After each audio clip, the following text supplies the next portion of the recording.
Hey, what's going on, everybody? And welcome back to the first look series here on College Football Red Zone, where I take that holistic and 50,000 foot perspective on all 138 FBS programs entering the 2026 college football season as of how things stand in the springtime. These will not be my final predictions. That will be worked out and ironed out in the late summer when we get into late July and into early August with the crew. But with that being said, what I will say is that I'm very excited to go ahead and talk about this next team that I have on the docket here today because they do come in as my 110th ranked college football team going into the 2026 season, and a team that could be a solid squad in the MAC this upcoming season. So hopefully you're excited about this 50,000 feet perspective on the 110th ranked team in the nation. And if you are, make sure you go ahead and do a couple of things for me real fast. Hit that like button and then also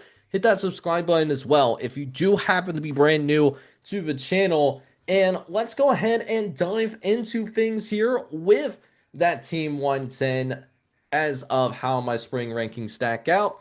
And that is going to be the Central Michigan Chippewas, led by Matt Drinkle, who I thought exceeded expectations a little bit last season. They ended up going 7-6 last year, and I didn't think that this was a team that was gonna go to a bowl game, but they proved me wrong, and now they're here and put themselves in a decent position this upcoming year, having kind of a middle of pack strength of schedule, at least according to my internal metrics as well, going into the year. And they do return one of the best playmakers in this conference as well. Langston Lewis comes back for Central Michigan. He was a third team all conference player last year for this Chippewa squad. And he is back, and he's going to be the focal point of this offense, I think, going into this upcoming season. But at the same time, it's not going to be just Langston Lewis on the offensive side of the ball. They are also going to bring in Jaden Clervix, the running back from Holy Cross, who had a good year for the Crusaders down at the FCS level, coming in with 750 yards and 5 rushing touchdowns last year. So, you're really talking about the type of guy that can step in and make an impact right away, and giving particularly Langston Lewis a little bit of help in terms of those offensive playmakers, which I do think overall, I think those offensive playmakers are going to step in, and I think we do see them improve compared to last year. So potentially more explosive offense in comparison to what we saw from Central Michigan last season. And even though they did end up losing their two top corners in Braden DeFernez to Northwestern and Kalen Carroll to TCU, power conference programs, and both those guys did have multiple interceptions. The backfill, I'm think is going to be adequate in terms of replacing those two starters, because they did bring in Matthew McKenzie from Bethune-Cookman, who had multiple interceptions in his own right. And then they also brought in Darrell Bryant Jr. From Northern Colorado, who's a bright spot for a Bears team that did struggle through the that FCS season last season over in Northern Colorado. He wasn't why they sucked last year. He had 75 tackles, 2 interceptions as well. So even though they did lose multiple playmakers in the secondary, I still think that this defensive backfield is going to be fine.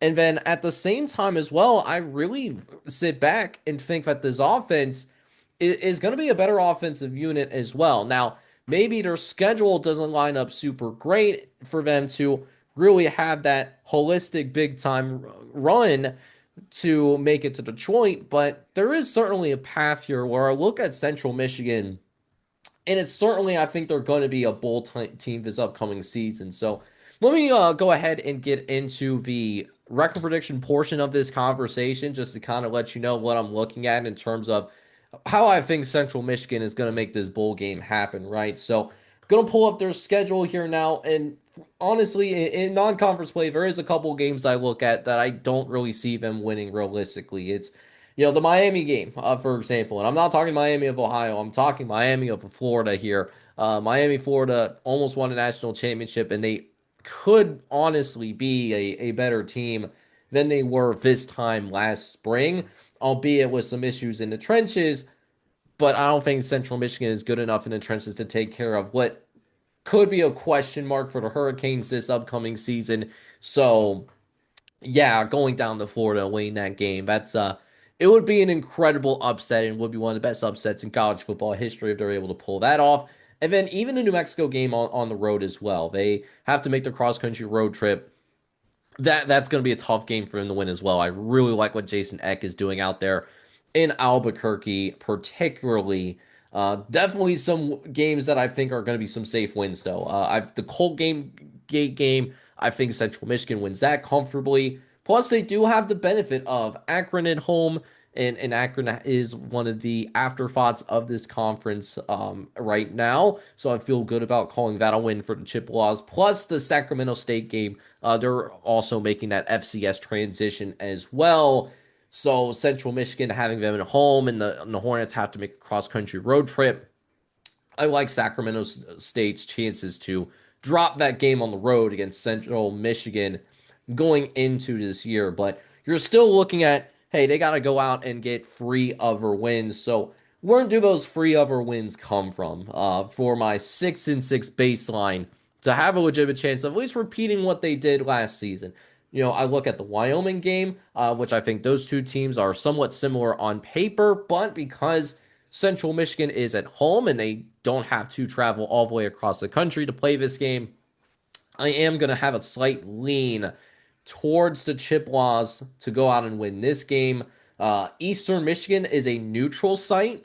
They actually play that one in Detroit, where the conference championship was held in the past. I believe it's still there. Well, they're also hosting a non-conference or not non-conference, but a neutral site game there against Eastern Michigan. I do think the Chippewas are a better football team at this time, so I do think that they win the neutral site game against the Eagles there as well. They also finish out the season on the road against Ball State, and I've talked about Ball State a handful of times in this first look series. While talking about other teams in the MAC, I still think they're about a year away. Long story short, in terms of being a mid-tier MAC program. I think Mike Yurovich will turn it around there. I think 2027 is really when we start to see tangible progress from a record perspective. They lost a couple of key pieces last year too, so that's where their other game comes from. And there's still some other games here too that I think they could possibly win, like Ohio on the road. I think is certainly winnable. Obviously, Western Michigan and Miami of Ohio. I want to add those two, probably two of the best teams from a talent perspective. I think because they're at home that they're also winnable. And then how does Pete Lambeau bounce back as well? We talked about Buffalo a little bit earlier in this series.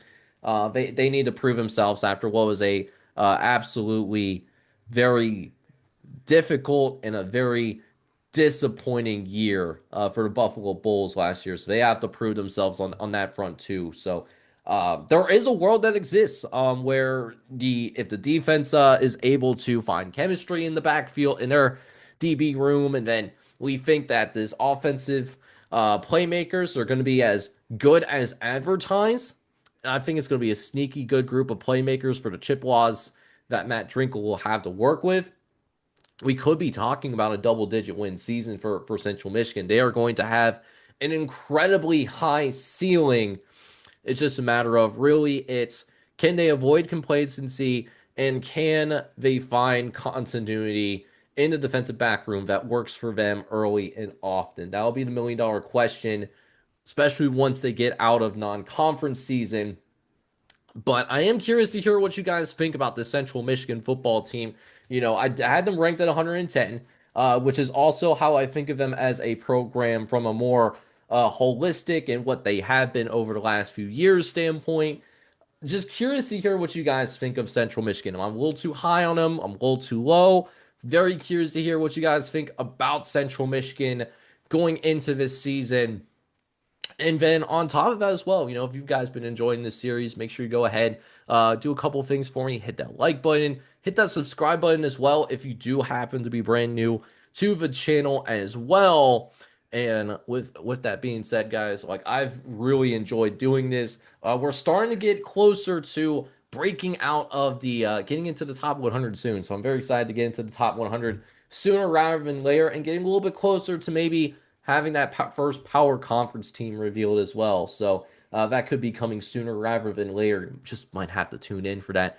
But for now, this is Jake from College Football Red Zone signing off, and I hope you guys are all out there having a good one. Take care, everybody.